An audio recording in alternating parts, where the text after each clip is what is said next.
So talking about human beings as energy beings, much more than biological beings. I have a long business experience, more than 40 years of business experience, primarily in the financial services industry, um, managing people within a large multinational bank and running two distinct community banks. Interestingly, I became president of the bank in the community where I grew up. I grew up in a very famous neighborhood of color in Chicago called Chatham on the south side of Chicago. And later in life, I became president of the local bank in that community, which happened to be, at the time I was there, the largest minority bank in America. And later on, I became president of the largest minority bank in Detroit. So I had two experiences as president of community banks.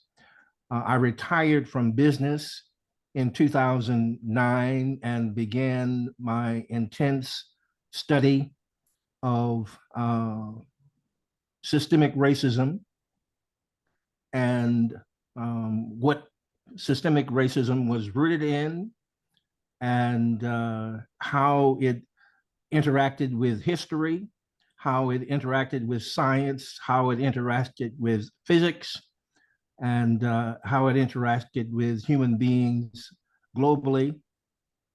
And my goal was to figure out how to bring it to an end. And I'm well on my way to doing that. I have created my first solution to ending racism, but I know from the research I've done already that we're not at the final root. There's some additional connections that I need to make, but I would say now that the working root of racism is the consciousness of separation that most people on the planet share.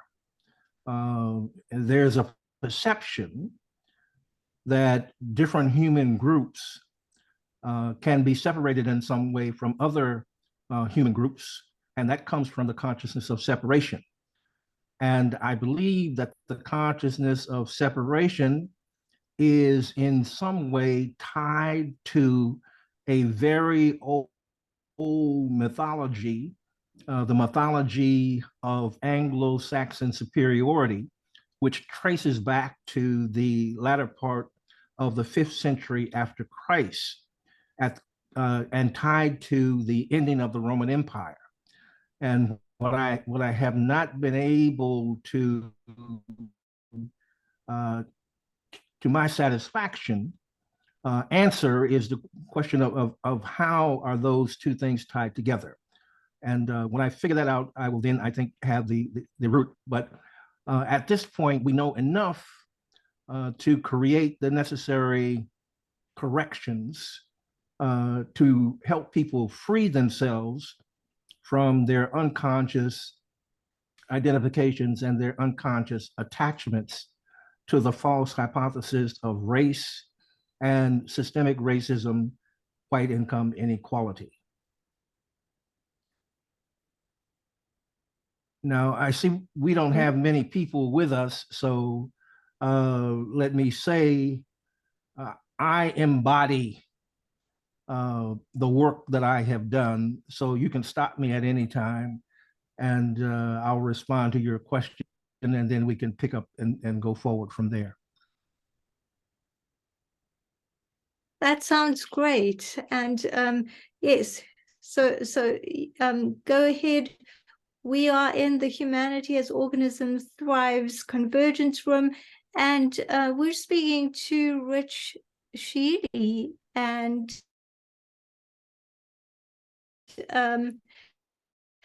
Rich,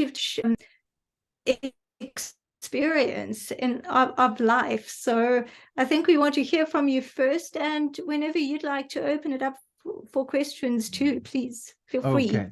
All right. Well, let us start with a little bit of the um, different flavors of history, because history is a very, very big topic.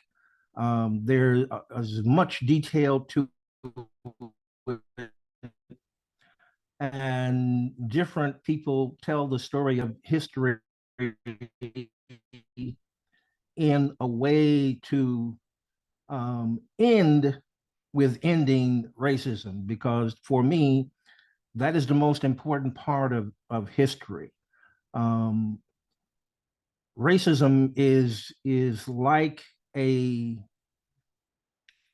biggest dam in the world, and the fullness of humanity is blocked behind this dam, and humanity is not able to realize the fullness of its potential, or as I talk about it in my forthcoming book, uh, the optimization of humanity, because of the dam of racism that holds people back and keeps people on the wrong track, and appreciate science. If you don't appreciate science, there is against systemic racism, in the same way that we're not making the necessary inroads against the climate problems. So you have to have an appreciation for science. Now, science is not an absolute. It changes. It is amazing to me that we're now in 2023 and we're still operating on the physics of Sir Isaac Newton. Quantum physics for more than 100 years, and we haven't been able to successfully, in a societal way, integrate uh, quantum physics into our lives. So to have more people understand quantum physics, one of the most important things that can happen is this will benefit our children. Uh, uh, Psychologists, psychiatrists are telling our children that doing a lot of their schoolwork and other activity on Zoom and other platforms is a problem, because it adds to the isolation and separation that they're already experiencing, and this is disruptive. Well, that's absolutely wrong. That's absolutely wrong. They should be encouraging children to do that. If you understand the science, if these people understood the physics, they would know that we are all connected by one energy. We're already one, connected by that energy. And there is within physics the principle of quantum non-locality. Distance does not make a difference when you're connected energetically. The relationship, I have a very, very dear friend who lives in Austria on the side of a mountain. And she and I are very close. We used to talk once a week. We don't do that anymore. But I can remember experiencing myself as if I was sitting within her energy field as we talked.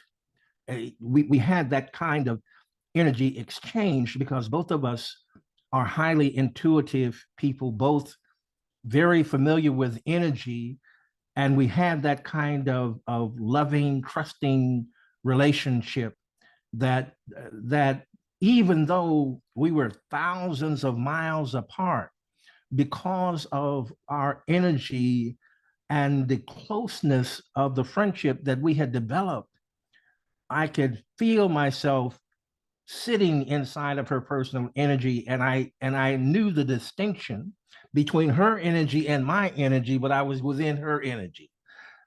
If if that can be understood at all. Um, so so children need to learn quantum physics, quantum biology at the earliest possible age so that they can understand what is happening, so that they can understand that because we are not only energy beings, but we're quantum beings, which means that the multi-generational activity of our life is active right now, that the multidimensional activity of our life is active right now, that these things are happening. An example, and this is a difficult example. I apologize for using this as an example, but it is very, very powerful. Not too long ago in America, there was an 84-year-old so-called white male who shot through his front door and wounded severely a young person of color because of his perception of who that young person was. He perceived that the young person was over 6 feet and a tall, menacing figure who was attempting to break through his front door. In fact, the young man had gone to the wrong house and he was looking for his sibling to get them home. And he ended up being shot twice by this 84-year-old. What happened? The way the human brain works, there is a part of the brain called the amygdala. And we all know of the part of the brain that is called the fight or flight system of neurons. Now, what most people don't know, that what happens in the so-called implicit bias situation, what happens is there is a shift from the frontal lobes where there is some sort of control and some sort of valuing that the person has, that there is a shift from the frontal lobes to the fight or flight system of neurons. So now the person's experience is distorted. The brain does not know the difference between a perception and the reality that is occurring. If you perceive it for your brain, it's true. Because of this, there's a shift from the frontal lobes to the control of the amygdala. Now, everything is then going to be going perhaps as much as 100 times faster than it would be going if you were processing the same data through the frontal lobes. And the amygdala is saying, well, you're under severe threat. You have no idea what's behind that door. I perceive it to be a person of color, and it wouldn't be person of color. I perceive it to be a threat greater than 6 feet, menacing. You need to do something to eliminate this threat. Now, in addition to that, whatever has occurred in this person's DNA line, either multi-generationally or multidimensionally that has touched on racial violence in the past floods into his awareness system, increasing the intensity of the threat. And the amygdala is saying, you got to respond. You got to respond. It's coming through the door. It's going to get you.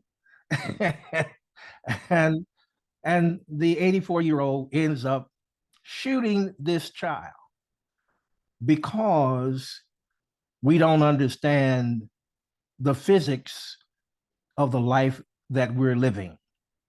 And that was a very tragic event. And it's difficult for me.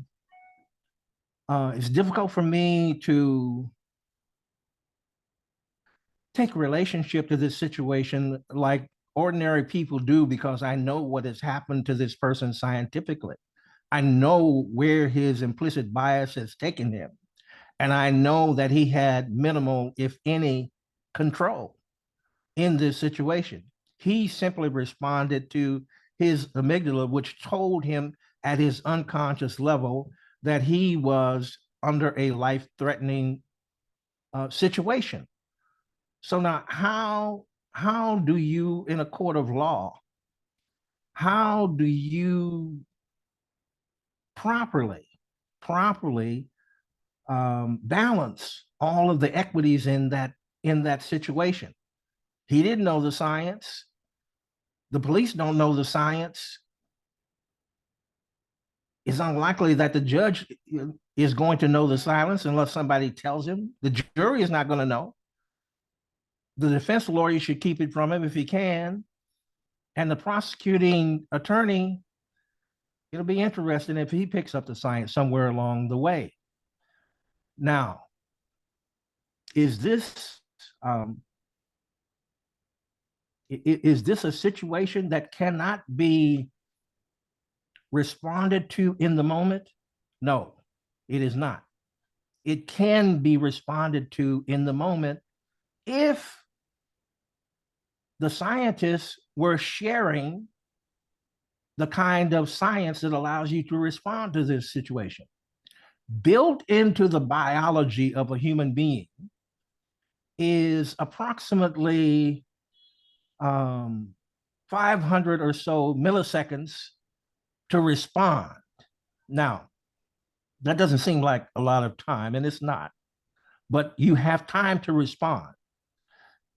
If you know the science and you know the answer is to be a person who has a value set that honors other human beings of whatever ethnicity or creed that they are, so that when you're under that kind of sense of threat and you can turn to those values honoring other human beings before the amygdala takes over. Key, before the amygdala takes over. Because once the amygdala has hold of you and pulls you into that fight or flight syndrome, is over. You're toast. You're going to do whatever the amygdala says because it's happening unconsciously. You don't know where it's coming from, but it's got you in its grip, and it's going 100 times faster than you would normally go if you were using your frontal lobes. But if you have the right values and you know the science, you can stop that process before it completes. Without the knowledge, you won't be able to do that. Now, there are many, many different scenarios where this is important to know. But there are just so many more where it is not known. So that's one example of how implicit bias works scientifically, that we need to correct. Rich, you make such that just meant so much. I could really relate to that. What you may not know about me is that I'm from South Africa, and I grew up non-white in apartheid South Africa. So Yeah. what happened was, I actually went to a multiracial school in our town. It was run by Dominican sisters, and they were amazing. They just embodied how you actually come together, and there was mutual respect. There was We were different cultures, different religions, different everything, and we just came together as one, so much so that today we have conversations as past students, and we share those values that you were talking about. So I find that very interesting. So before our 1994 elections, the first democratic elections, 2 years before that, they had the youth getting together from different schools, because there were different schools for different racial groups. And everyone, I think it was an initiative so that everyone could get along.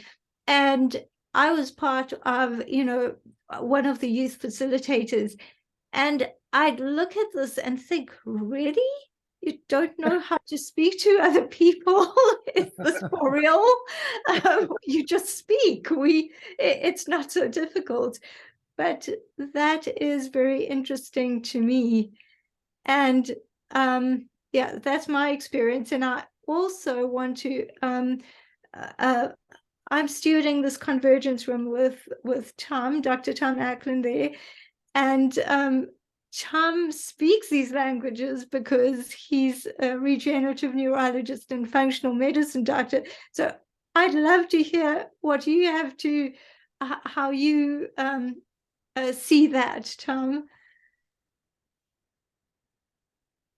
Well, I just opened MapQuest to see how long it would take me to get to Rich. I'm in Frederick, Maryland, my friend, and so I'll be there to take you to breakfast tomorrow. Fascinating. You Well, come as the exclamation point of 3 hours of well, our midday plenary session was about the separation from Mama Earth, right? And yes. where are we interrupting the normal holistic ecosystems? Brilliant. And were you on that session? No. No, it's worth watching. Okay. You're speaking that language. And then Hasina and I just shepherded a trio of healers, very high skill set people who were saying similar things Yeah. about in the world of their practices, how there's a larger wisdom, right? There's a deeper, thriving synergy available. And when you were talking about the consciousness of separation, I loved your phrase, the false hypothesis of race. Yes. And you said the fullness of humanity is blocked behind the dam of racism. And I can't wait to hear more about that. What's going on all day and all week, really, I think, is, Ben and Lisa are so brilliant at gathering groups of people who talk about the isms as, possibly workable for the moment, possibly valuable to get us here, but it's not going to get us next, right? And we were talking about the hijacking of the neocortex as every ism, right? Every ideology and every call it platform, everything that has come to be is a physical expression, not of creation. It's a physical expression of the corporeal, the tangible response to the block, right? And you brilliantly talk about this block. And in the plenary session, they were talking about Mama Gaia wisdom. Yes. Mama Gaia knows. You know, Yes. if we could just say to ourselves, I don't know, right? This is what's coming to me, and check in, Yes. right? That first tiny little amygdala. A lot of what I talk about when I work with folks to get to a place of autonomic stability is you don't want to be calm and centered all the time, right? The real indicator of functionality, thriving, is how quickly do you come back to center Yes. with something new. And Right. checking in at a geophysical level, if you will, into the mechanics of Mama Gaia is what we can bring that down to neocortex level. And nothing wrong with an amygdaloid spike, right? You better have a sympathetic response. You better have a rage response and check in, right? Yes. What if we had some sort of physiology that, physiologic instinct, if you will, that let the first instinct check in, and that's healthy, thriving neocortex. Call it the wisdom of the elders, right? We're here as a collective demonstration of what we've been through, both as individuals and as a species. And I have much more to say about that, but I want to hear you talk more. But I just wanted to let you know I appreciated your description of your Austrian friend as well. Yes. It's Hasina and I met 3 years ago, and have never physically been in the same place. And, you know, here we are on opposite sides of the planet, and I feel exactly that's Yes. beautiful. Understand. Yes. Well, let me go into the false hypothesis of race. Please. When you read history and sociologists, you will read that race is a sociological the outcome of the sociological behavior of humans produces the concept of race. That would be an error. Race came about because in Virginia, in the 1600s, the indentured servants, and they were mostly so-called white at that time, and I'll explain so-called white. They came to a point where the indentured servants were dying too fast for them to recover the investment they had in indentured contracts and to get the profit that they wanted off those indentured contracts. So they had a severe economic problem. How do I get enough farm workers to get productivity from this large land site that I have? And how do I get my profit out of it? So they looked for ways to solve this problem, and they came upon the Africans. The Africans already knew farming. The British did not. The Africans already knew how to produce money crops. The British did not. But they had a couple of problems that they had to overcome. Under the contracts they had with the King of England and Hudson Bay Company and all of that kind of stuff, they were obligated to proselytize every human group they came in contact with. And once someone became a Christian, they could not be enslaved because they perceived themselves to be devout Christians. So they had to solve all of these problems. So the way they decided to solve the problem with Africans so that they could get farmers to work their farmland was they decided to dehumanize Africans. So if you dehumanize them, then they don't qualify to be Christians.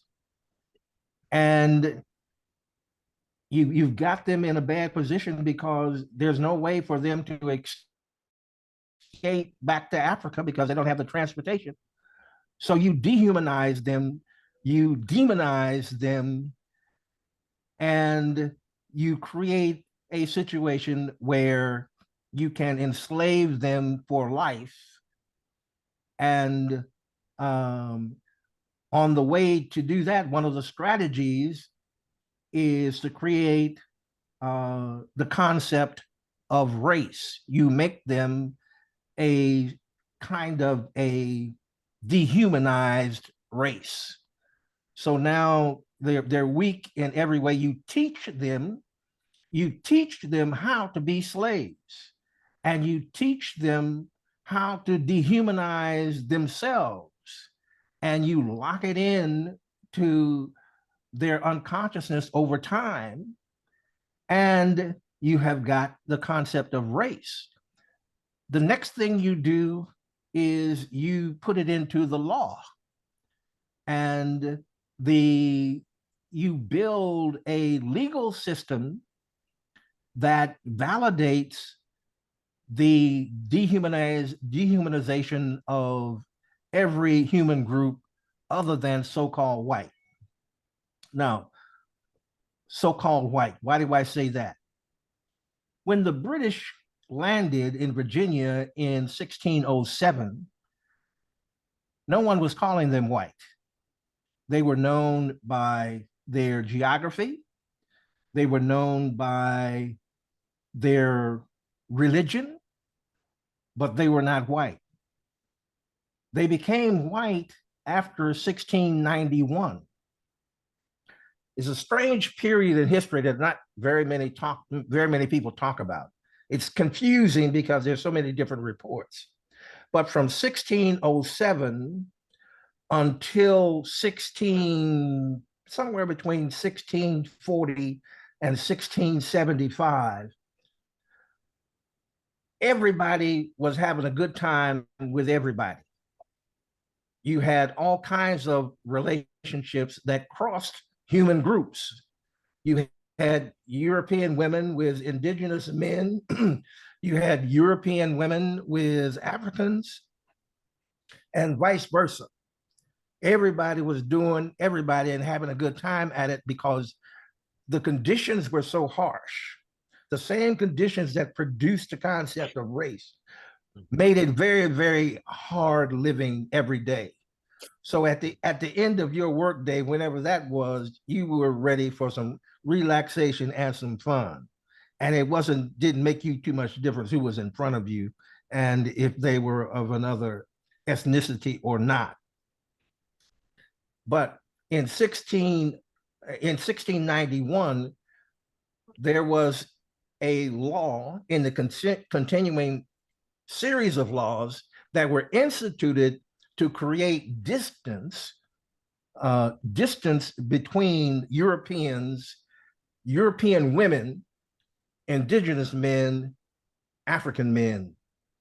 So the term white was introduced in that law. That was the first time that the term white was used as a descriptor for Europeans. And that's why I say so-called whites, because when they came to what we now call America, they weren't white. And different ethnicities that fall into that European category had trouble becoming white, like the Irish, the Italians, and Eastern Europeans and all of those groups had difficult time becoming white, because shortly after we had what we now call America, we had something called the Naturalization Act. And the Naturalization Act was the act where America presented itself to the world as a white supremacist nation. If you wanted to be naturalized and become a citizen in America in 1790, you had to prove that you were what they call white. If you were non-white, you didn't get in. And people like Asimi particularly, there are many Supreme Court cases where they failed to they failed to prove that they were so-called Caucasian, which is another horrible word in my opinion. And they were not able to make it through naturalization screen. In the same way, Black used to be a color in the color spectrum, but they figured out how to make Black a descriptor of people of color, so that it would be part of the separation, because there is obviously a big distinction between white and Black, but they don't function very well as descriptors of human groups. So that's why I use so-called white. And what I'm talking about when I talk about the false hypothesis of race, it is made up. And so long as we hold it up, it will continue to be made up. Somebody is saying that there's a solution. The solution in short is to become optimally human. When I say become optimally human, I mean basically you grow your consciousness to a point that you are capable of shifting your consciousness from control by your biology and chemistry to alignment and harmony with your energy. Where all people are created equal is at the level of their energy. The energy is exactly the same, but it gets expressed uniquely because every energy being has an energy signature around which it coalesces. And in the same way that if you are an authentic Christian, you will never die. Well, you are more unique than that because you can never die. You are energy, and there's no end to energy. It changes form from time to time, but there's no end to it. So you're not going to die. If, like so many humans, you screw up this iteration of life, well, you get a redo. And you keep getting a redo until you figure out it's right. Now, Mother Gaia, you have within you your own Mother Gaia. You have your true self, and your true self has the attributes of a Mother Gaia. Your true self knows everything, and it is like a grandmother. It stands at the edge of your energy and only inputs to save you from doing something totally crazy. Other than that, you won't know it's there until you elevate your consciousness and you develop yourself spiritually. Now, developing yourself spiritually, there is a concept called non-attachment. And non-attachment is far better than centering yourself. Non-attachment is to have the capacity, which you do have within you, dormant and not active, but non-attachment is to have the capacity to fully engage a difficult moment without becoming emotionally identified with that moment, to be able to live through that moment in harmony with the highest vibration of your energy, to have love as your foundational value in all things, where you can respond to love with your being as love, being love through the most difficult circumstance. is the highest example of non-attachment. Non-attachment is not detachment. Non-attachment is energetic. Detachment brings the brain and mind involved. And you want to avoid that situation. You want to be non-attached. You want to be fully engaged with the difficulty that you're experiencing, yet not emotionally responsive to it at the same time. So the discipline of non-attachment is described in my book that it will be available to you shortly through all of the platforms across the world, and I have a full chapter on non-attachment.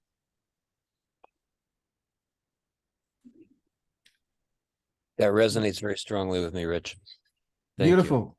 you. Beautiful. I like to call it living in the question mark. And since you mentioned science earlier, I'll Yes. share with you one of the things that came from the previous session with these practitioners I mentioned was the inevitable inclusion sometime in the next generation of the things that are not nuts and bolts. And as you mentioned, Newtonian, biochemical, like just because we can't explain the machine doesn't mean there's not scientific inquiry going on or scientific success. Yeah. Yes. And so there's something like that that is about to happen as well that's coming clear for me this week on these various so many beautiful messages about the new humanity, right? Rising, the new earth rising is just like science itself as a discipline will find a new synergy with the thing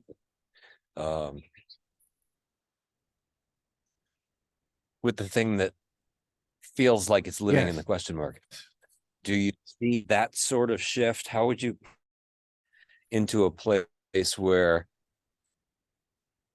we're obviously going to be walking around not caring what color people's eyes are and how long their toenails are and what, right? Yeah.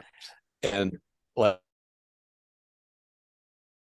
things that we've tested and put in. Is there a quantum leap there available for us? More than a quantum, more than a quantum leap. I am an intuitive empath. What does that mean? That means of the 8 billion people on the planet, there's something less than 2% of the people who are both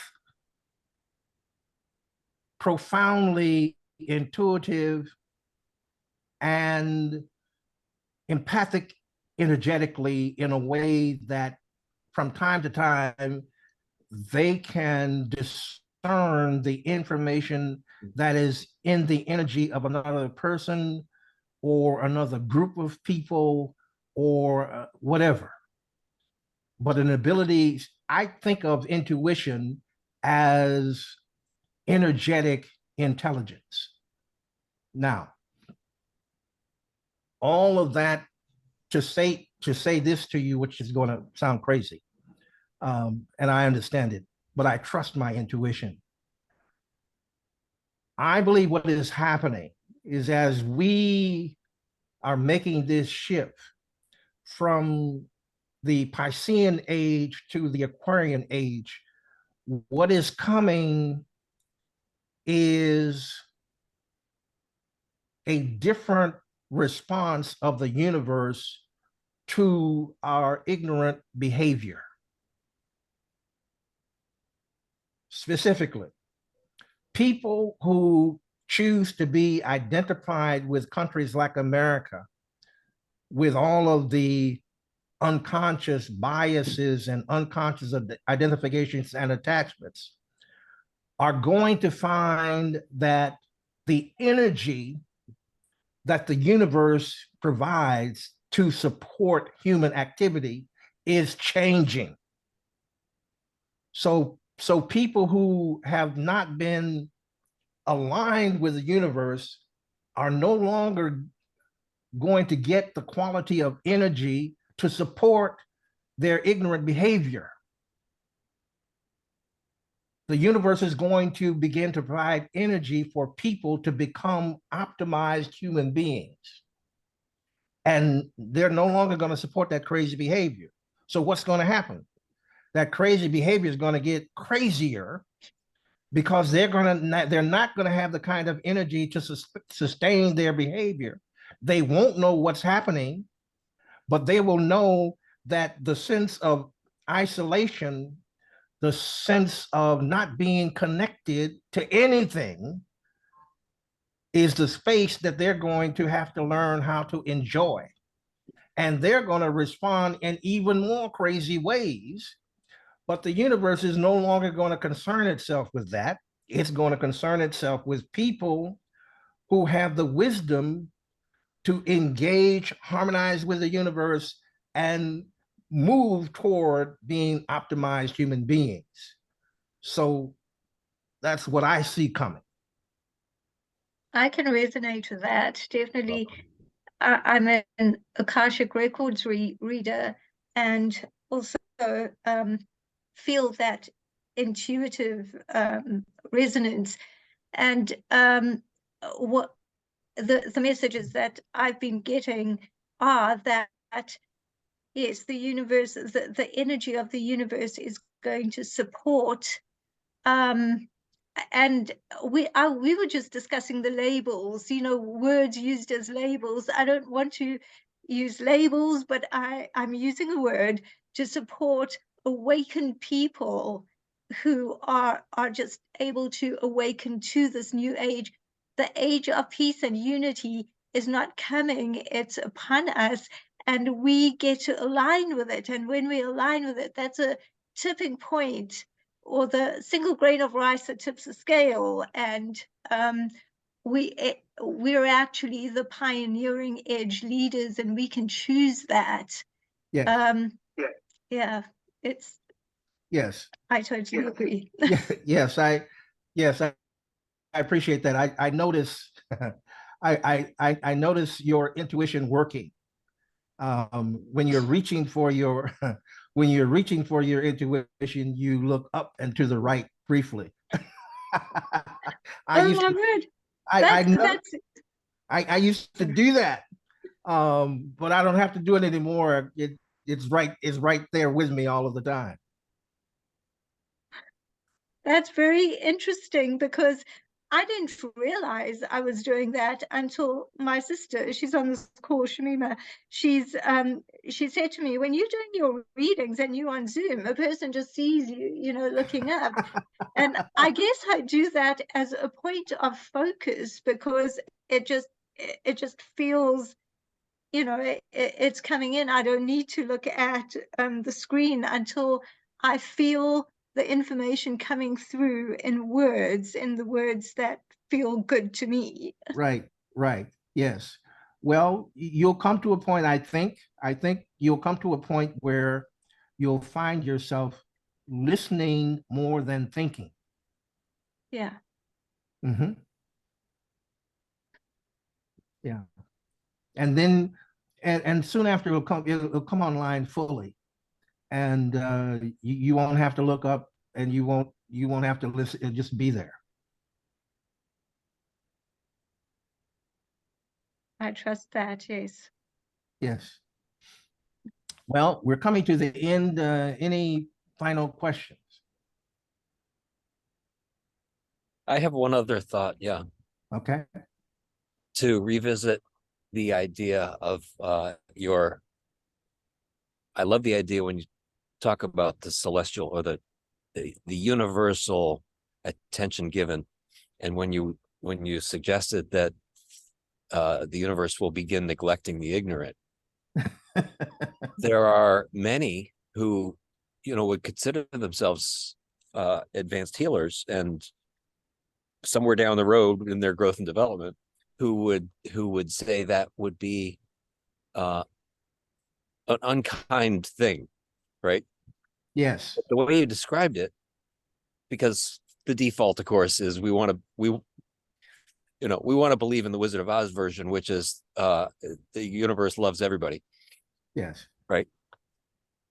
The way I talk about immune competence, I'm an autoimmune specialist, MS specialist, and have moved into a different, since doing that for 20 years, I've moved into a different flavor of things the past 15.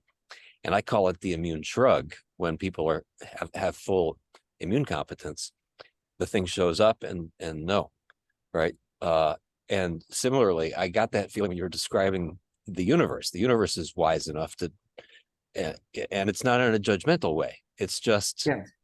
This is not one of the listeners, and this is a parasite that, no judgment, but on your way. Yeah. Yeah. Yes, there's so many parallels between reality of the way the universe operates and the Bible.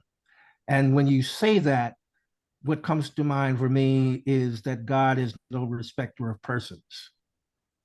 Do it the way you want to, but I'm not going to respect that. So yes, it's life. To me, life is such a beautiful experience, and we live with such great possibility, and we choose to do differently, because we decide that we want to live within the confines of what our country, our caregivers, our parents have told us. And if you do that, you will profoundly compromise your possibilities. You are a microcosm of the universe. Therefore, you are limitless. There is nothing that you would choose to do that cannot bring into being if you exercise. If you first got to activate, but activate all of your potential, optimize yourself. The energy that is around, there's like a 14 level matrix of energy that is personal to you, that knows you, knows your voice, will respond to no one else but you. And when you can enter into that, that's what I call optimizing, because you add roughly the 80% of your resources that you have not been in touch with and you have not chosen to use. But imagine going from 20% to 100%. Now you got 100% of your energy to apply to your life. Or as they say at the Heart Math Institute, stepping into your large. How much more could you want?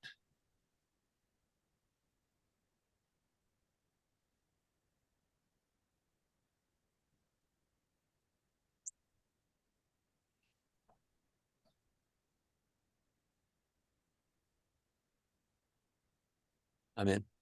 Thank you.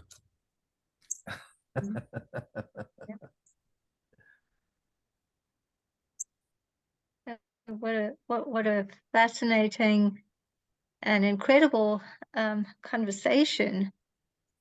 When Tom and I were discussing what we were going to do with our convergence room, this was one of the things we felt, that we want conscious conversations that make a difference, where people can take what they learned and apply it to life, and it shifts them in some way. So thank you for one of these conversations. Yes, thank you. Thank you for the opportunity. And again, as a microcosm of the universe, I feel like I'm changing every moment. I know next week I will not be the same person I am this week. the conversation I had with you today, I've never had with anyone else. This was a unique conversation, beautiful, and I enjoyed it very much. The two of you have different skill sets, different life to contribute to this conversation, and it has brought out many things that if people listened could benefit many people. It's just a beautiful experience. I thank you. Thank you. Thank you. Okay. One little bonus question. Yes. I didn't research you deeply, but in your short bio, I see that you had a very successful career, and then you had this. Yes. Did you have sort of a sneaking suspicion that you had to do this at some point, and you just had to get to a point where you were successful enough and settled enough to start speaking your truth? Or did you step out of working for the man, and then all of a sudden you had this? The universe had to wrestle me to the ground. Me too. Yeah, me too. I came to a point. I came to a point in 2000, probably late 2008, that the stress of my life. Now, of course, I understand that you design your life and you design all of the struggles that you're going to go through. And the struggles are designed to prepare you for the mission that you're going to have. So in order for me to enter into the mission, the universe had to take my golden handcuffs off and wrestle me to the ground and put his hands around my throat and say, I'm not going to give you no choice. You're going to do this.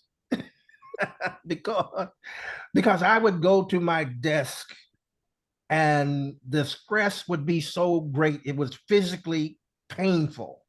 I used to have to get up. I would go to work within an hour or two. I'd have to get up, get in my car, drive to the Walmart that was 2 miles away, put my seat back, and try to recover my body. I had no relief when I went home because I was married to an extremely skillful covert narcissist. And so I had no relief at home. So the universe used all of that, wrestled me to the ground, and here I am. I'm glad the universe won. So am I. So am I. So am I. Rich, how can people get hold of you if anyone here would like to get hold of you? I have the full-blown support system. So hearttransformed.org or rich@hearttransformed.org, or I have a global number that's on the website. It lays out all of the work that I do to support humanity, and I'm planning to take all of this across the globe in time. So everything is in place. One of the best things that has been discovered for me is this platform called Gumroad, which is a platformalized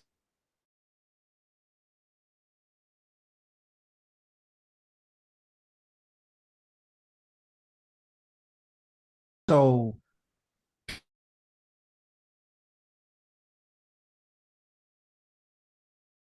people across the globe is not the same as relate to the income of their country. So Gumroad, don't forget to send me the video.